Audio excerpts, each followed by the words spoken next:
we looking at this? Hopefully there's some memory of there, still there. It's been like, what, 2-3 weeks? 4 weeks? I don't know. A long while.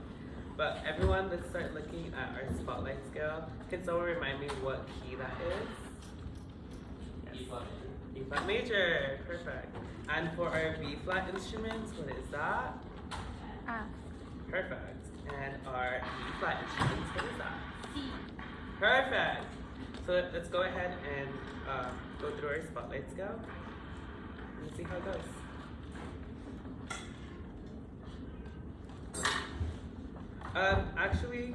Katie, you can actually play rhythm number 4 on snare.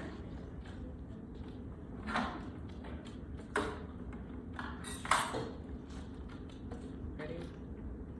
1, 2. I'll give you a better prep sequence. Ready? 1, 2, 3.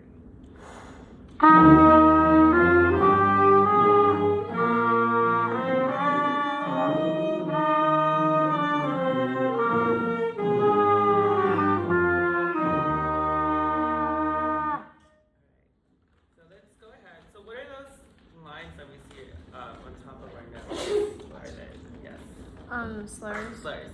So what do slurs do? I know we discussed this before. Let's have a little review. So you tongue the first note and then everything is connected. You don't really tongue the other notes except that you like play maybe like a different. Yeah, like trombone that might be a little different. So just smooth out each articulation. But what I really liked was the connected part what you said. It's connecting each note and connecting the phrase. Do you want to add to that? Quick question, how do you play high E flat? High E flat? Yeah. It would be basically all fingers down. Yep, just like that. So it's the same as the other E flat? Mm-hmm.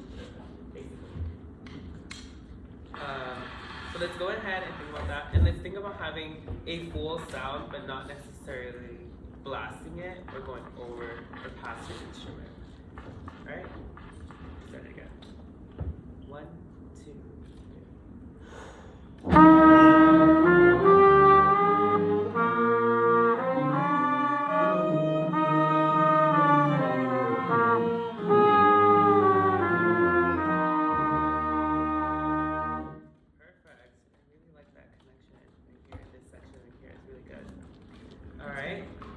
Now let's move on to the actual piece. So, I wanted to ask.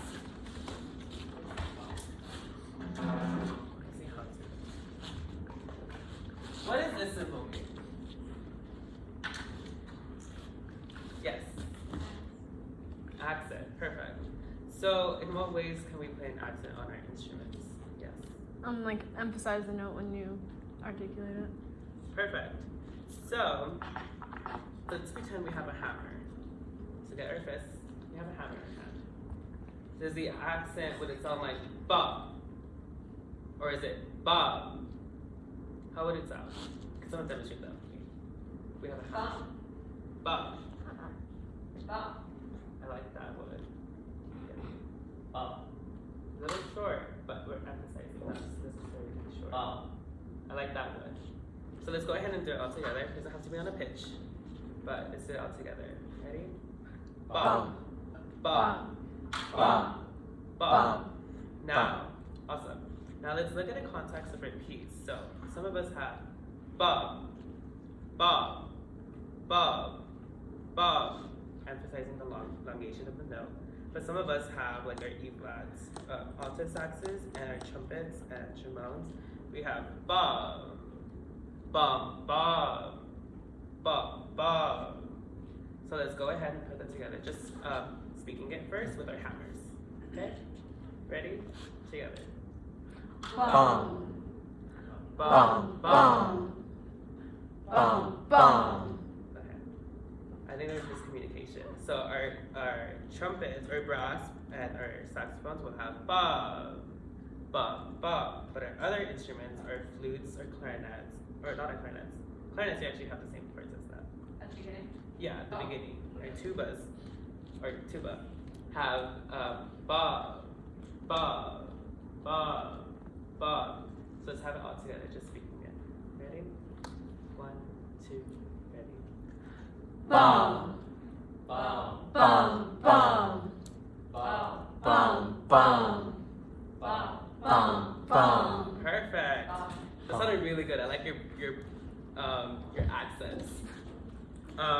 that on our instruments now. And let's see how it goes. All the way to measure 5. Ready? And then you can play the snare part for this. Yeah.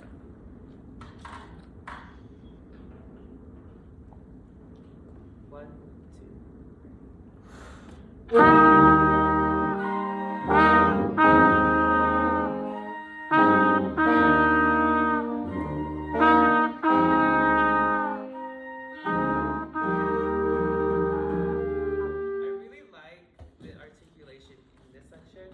For our flutes, let's try to kind of focus this area here. Ta, ta, ta, instead of ta, ta, Yeah, just like ta. Yeah. Like that. So try to just focus the airstream. So it's like instead of trying to have to overdo the first time. Actually, just you guys right now. Everyone else can look at their parts. Look ahead, all the way to measure 25. We are going forward. Ready? Ready.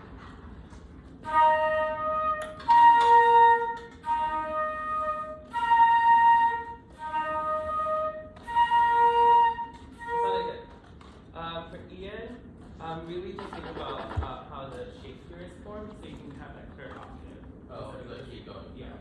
So just keep that air flowing. Perfect. Yeah, let's try that all together one more time. Ready? 1, ready, and.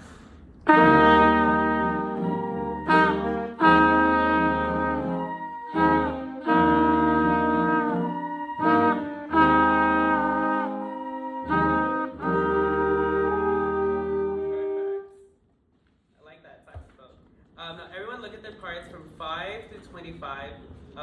Analyze it, let's see like what's similar and what might be different. And just go ahead and play out.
From 5 through 13, what looks similar and what looks different?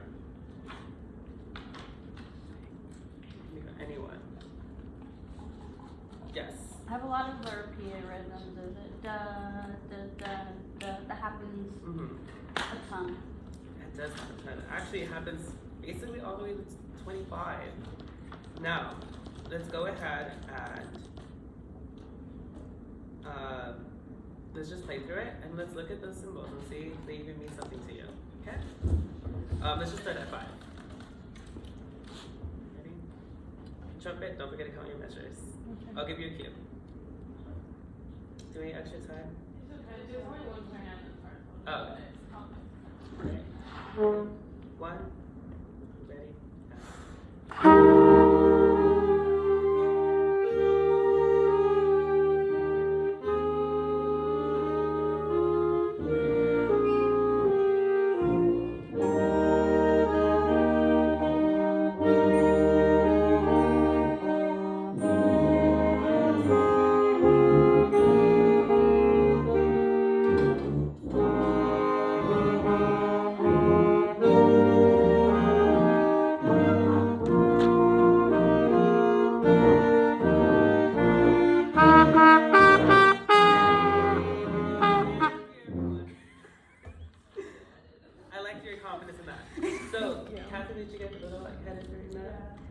Did you need to sit up for a second? Okay. Good work. I did hear a lot of those things. So, our lovely friend before us actually have symbols up here. So, what does this one mean? Anyone?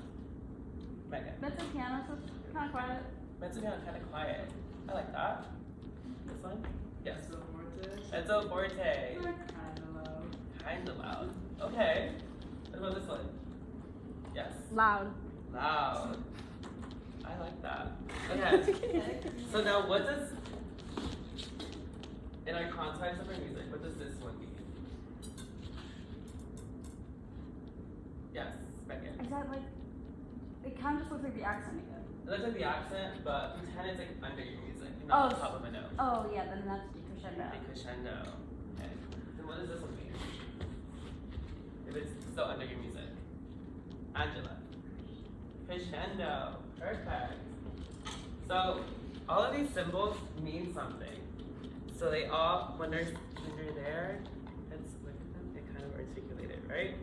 So at measure 5, we're at mezzo piano, correct? So who has the melody here? Perfect. So I'm guessing it's not tuba, and I'm guessing it's not trombone, right? So we can actually be a little more quiet here. Have a full sound. I really do like your presence here, but let's just be a lot more softer so we can hear our melodic friends here. Okay? So let's keep that in mind all the way through measures, to measure, let's see if we can keep those in mind all the way through measure 25, okay? Let's start at measure 5.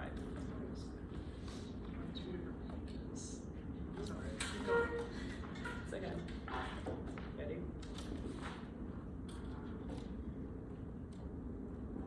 1,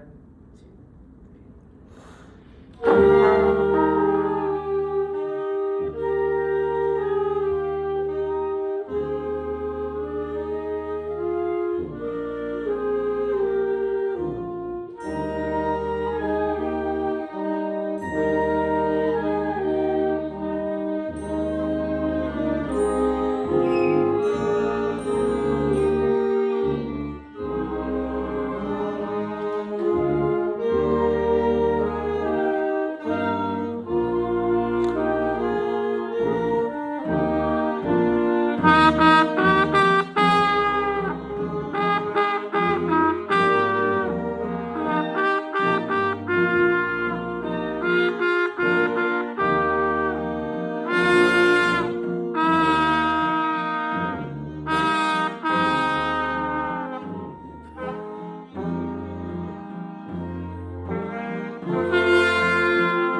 What did you say to me? I did plan a lot this time around. Oh, yeah.